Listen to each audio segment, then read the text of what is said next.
last handmade business video I watched was someone who spent $500 to set up at a market, over $100 for a hotel. I forget what all else, gas, food, and they made over $2,000. But they were in a real city. I mean, a big city. I am in a very small city. It's really a big, small town, but they call themselves a city. In a rural-ish county in Ohio. Our first market was yesterday in an even smaller big town that thinks of itself as a city. A farmer's market, not a big fancy show. It cost all of $15 to get a booth there, and I put $25 of gas in the Beast, which is an old Ford Explorer. But it was our biggest success yet.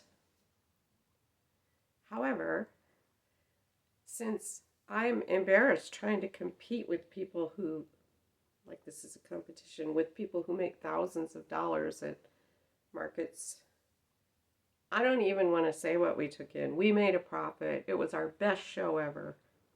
We will just leave it at that. We were happy. If you don't know me, and why would you? I am a musician who has two small businesses to keep me going. I sell used and rare books, which I've done for a long time, many years.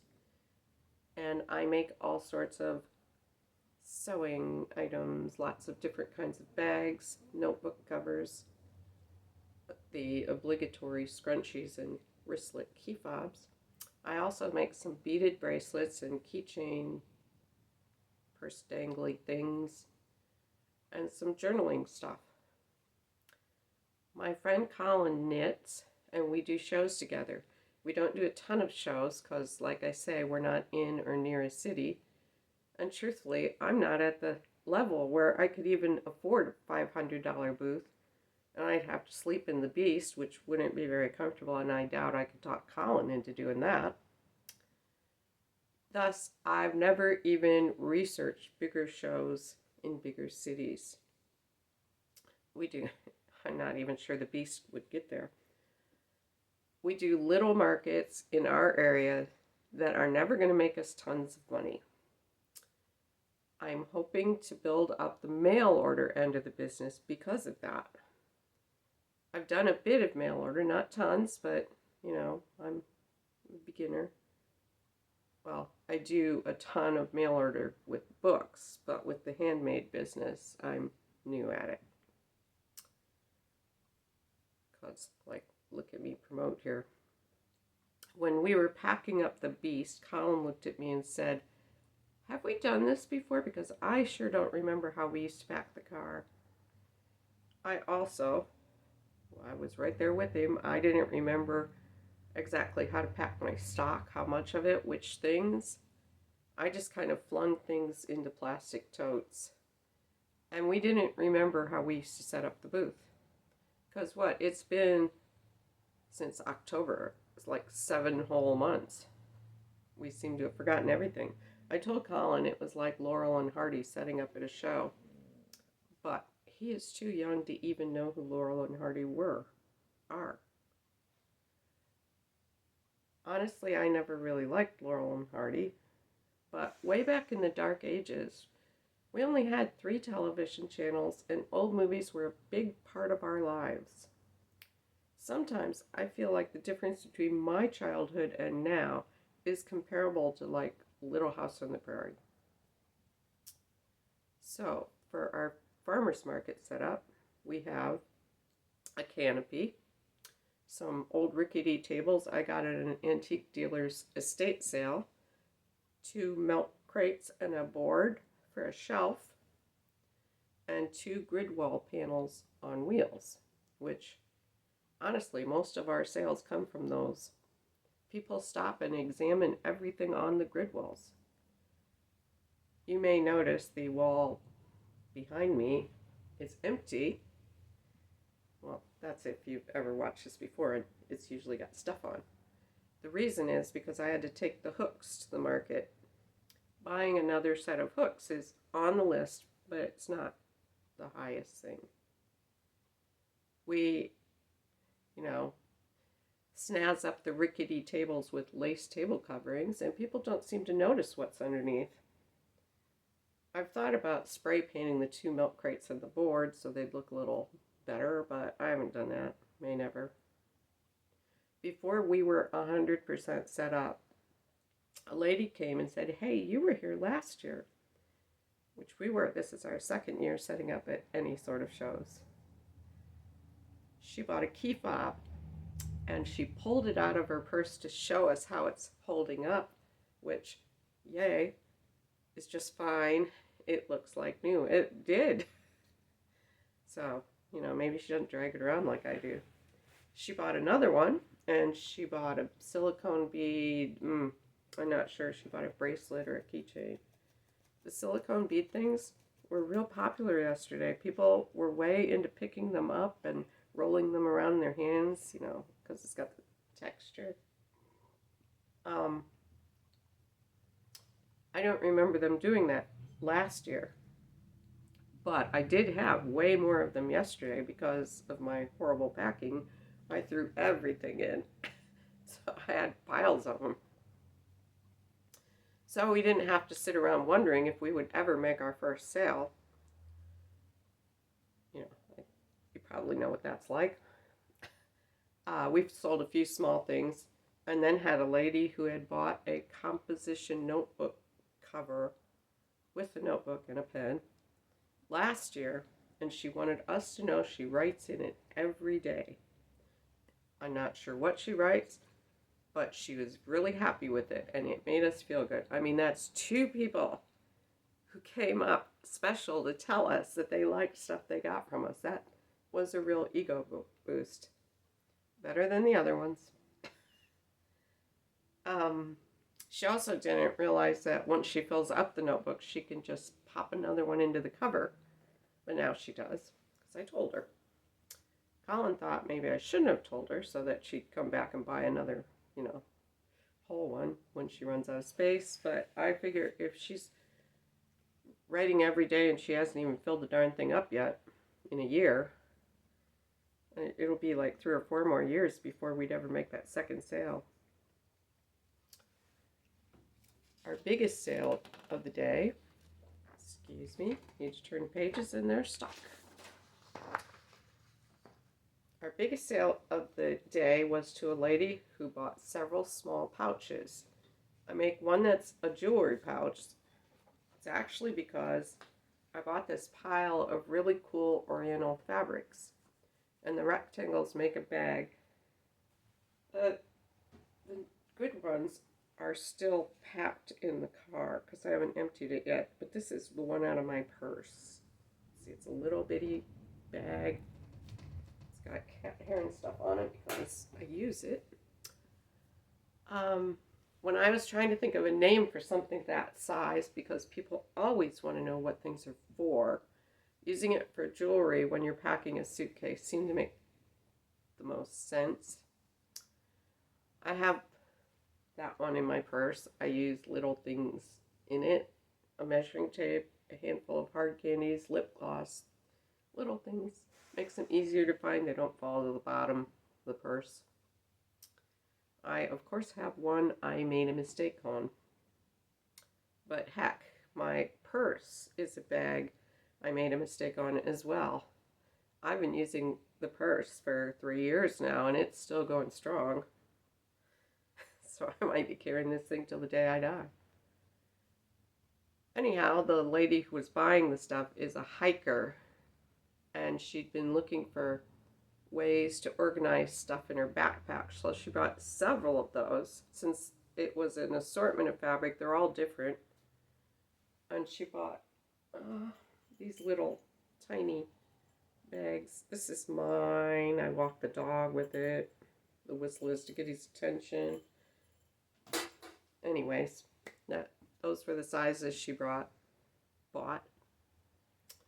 And that made our day. It was really windy. I sat there all day with my hair blowing everywhere. I have absolutely no idea how it looked. I don't want to know. It didn't scare customers away, so I guess either it didn't look that bad or else everyone else was in the same boat.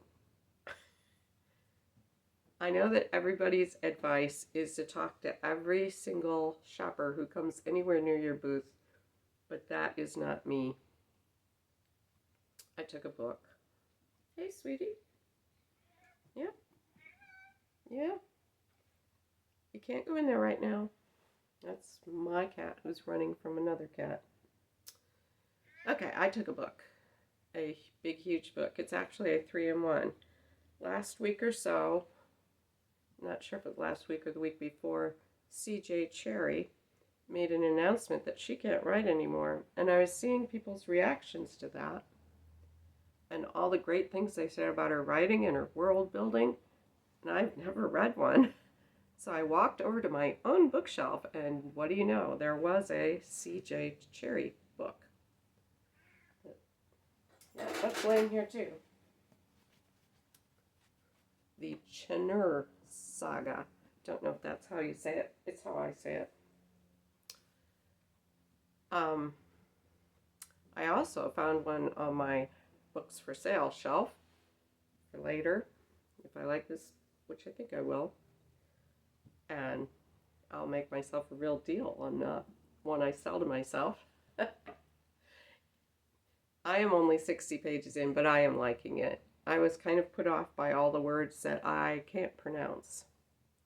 I'm not even going to try and tell you what they are. It's science fiction, so there's alien races and alien names. Well, heck, the main characters of this are not human. They're like a string of consonants with hardly any vowels. I have trouble keeping track of characters if I can't say their names. My attempts at reading Russian novels have not gone well. But since I only had one book with me, and I get anxious if I just sit there, I persevered. And I'm liking it. Weird words and all. I think it'll last me a good long time. Anyways, yeah, my cat is purring and wanting to go in the other room, and I'm not getting up. Anyways, I was sitting there reading my book, and the wind was gusting away, and all of a sudden, one of our grid walls came crashing down. That's the first time that's ever happened. Scrunchies and key fobs and hooks went everywhere.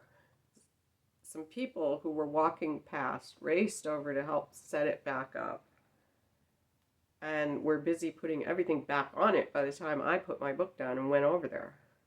I told them they didn't have to, but they were the kind of people who were gosh darn going to finish what they started, which is actually a great way to be, and I was not upset. As they're picking up scrunchies off the pavement, the one lady said, "This is really cute. How much is it?" And I said, $6 each, or 3 for $15. And they bought 3. Picked it up off the ground, picked them up off the ground, put them back on the display, and then picked out 3. Colin made a joke about how there are farm fruit and vegetable stands where you can go out in the field and pick your own strawberries. The people thought that was really funny, and they found scrunchies with cherries on them, which is as close to strawberries as we have. And that was 2 of the 3 scrunchies that they bought. So apparently all we need to do to attract attention is have a display rack fall over, and when people rush over to help fix it, they'll notice what we sell and they'll buy something, right? This doesn't seem like a sustainable way to do business, and I'm sure people will catch on after our grid wall went crashing down a few times. Okay. You're not going to like this. You're not going to like this. That's a big part of it, though, isn't it? Getting people to stop and look, whether it's on social media or in real life, to stop and see what you've got or what you're doing so that you even have a chance of getting anywhere. Note to self, though, take some bungee cords along next time to strap the grid walls to the tent post. I said that. I'm putting you down, sweetie. Yeah. I said that to Colin, and he said the whole tent would probably come crashing down then. I bet that would get some attention.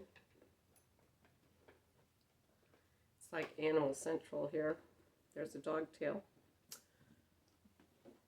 Okay, where was I? After we got all put back together from the first gust of wind, just when we sat down, a second gust came along and blew stuff off the table. I was picking up book sleeves, and Colin and I kind of looked at each other. It was 20 minutes till closing, and half the vendors had already packed up and left. We decided it was the great gods of the farmers market that were trying to tell us it was time to go. So, who are we to fight that? We called it and we started packing. And got home kind of early, 15 minutes. Probably after we left, the wind stopped blowing altogether and a new flood of people dying to buy things came to the market, right? In which case, we should be getting thank you notes from the dealers who stayed. Or else next time we set up and we're next to any of them, they're going to tell us, oh man, after you left. But hey, we had a good day. We were happy. And that's enough. Okay, through the chaos of a cat who's still staring at me, I'm going to do you a song that's written in pencil that I can barely see. I wrote it when I was an actual teenager in high school. And there's one line where it's like, for now, you're just an oddball trying to fit into, at first it said Bobby Brooks clothes, which tells you how old I am. And then I crossed it out and put Calvin Klein clothes. I didn't think people wear those anymore either. I didn't know what they wear now, so I'm just going to mumble when it comes to that. Okay?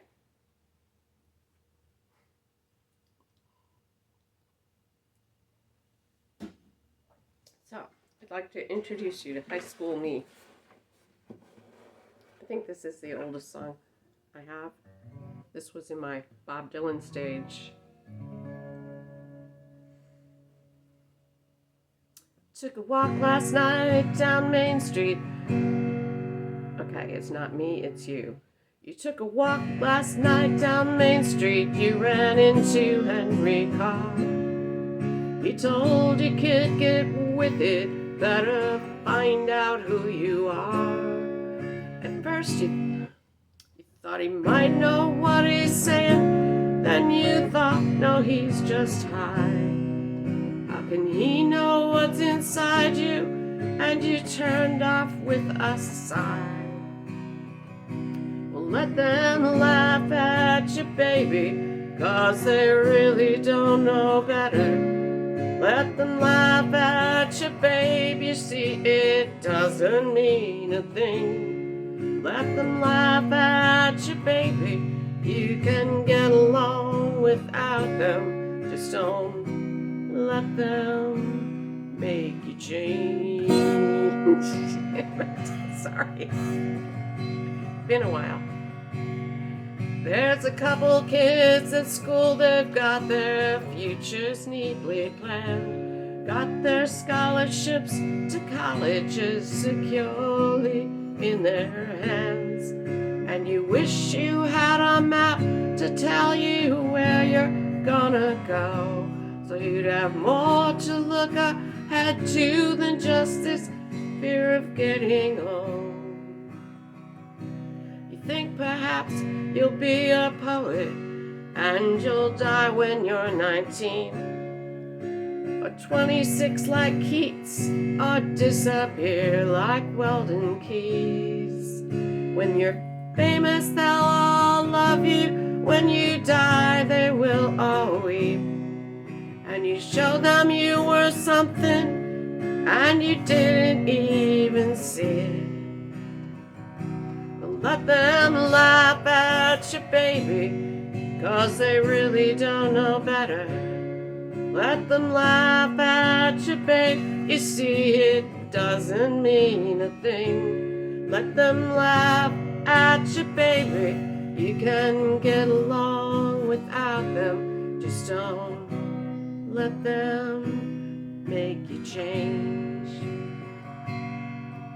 Sometimes you wish you'd wake up and be like all the other girls, and the only thing on your mind would be the color of your nails. You got no doubts about your future. You got no future you can doubt.